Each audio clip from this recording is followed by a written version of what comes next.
നമസ്കാരം. ഐശ്വര്യപൂർണമായൊരു നവരാത്രി പൂജാകാലം എത്തിയിരിക്കുകയാണ്. പൂജവയ്പ്പ് ആരംഭിച്ചു കഴിഞ്ഞു. ഇവിടെ തമിഴ് ബ്രാഹ്മണ സമുദായവും മറ്റ് ചില തമിഴ് വിഭാഗങ്ങളും വീട്ടിൽ ബൊമ്മക്കല് വയ്ക്കുന്നത് ഒരു പ്രധാന ആകർഷണമാണ്. ഒരു ക്ഷേത്രാന്തരീക്ഷമായിരിക്കും അവരുടെ വീടുകൾ. അത് പോയി കണ്ടവർക്കൊക്കെ അറിയാം.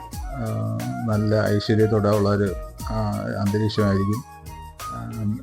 അവിടെ കൊലുവിൽ പ്രധാനമായി കാണുന്ന ബ്രഹ്മ, വിഷ്ണു, മഹേശ്വരൻ, സരസ്വതി, ലക്ഷ്മി, പരാശക്തി, ദശാവതാരം, അഷ്ടലക്ഷ്മി, ഗണപതി, സ്വാമി അയ്യപ്പൻ.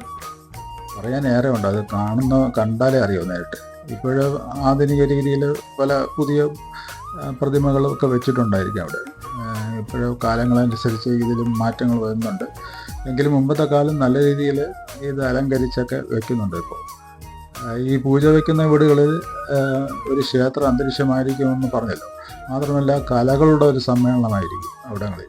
പലയിടങ്ങളിലും ഭജന, സംഗീത കച്ചേരി എന്നിവയെല്ലാം ഉണ്ടായിരിക്കും.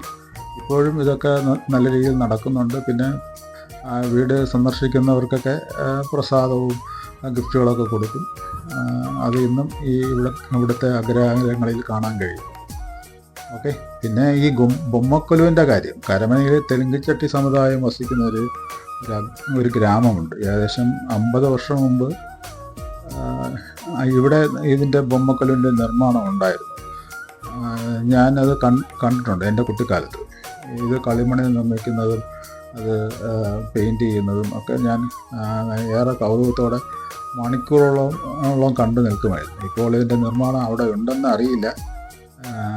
ഈ വീഡിയോയിൽ കാണുന്ന ശില്പങ്ങൾ കരമനയിലെ തമ്പുരാൻ ഗിഫ്റ്റ് ഷോപ്പിലെ കാഴ്ചകളാണ്. മണികണ്ഠനാണ് ഇതിൻ്റെ ഉടമസ്ഥൻ. അവിടെ എല്ലാവിധ ബൊമ്മക്കല്ലുകളും വിൽപ്പനയ്ക്ക് വെച്ചിട്ടുണ്ട്. കാണാൻ നല്ല ഭംഗിയുള്ള ബൊമ്മകളാണ് അവിടെ ഉള്ളത്, ഞാൻ കണ്ടു. അപ്പോൾ നിങ്ങൾക്ക് ആവശ്യമുണ്ടെങ്കിൽ മണികണ്ഠൻ്റെ ഷോപ്പ് സന്ദർശിക്കുക. തമ്പുരാൻ ഗിഫ്റ്റ് ഷോപ്പ് എന്നാണ് പേര്. ഓക്കെ, നന്ദി.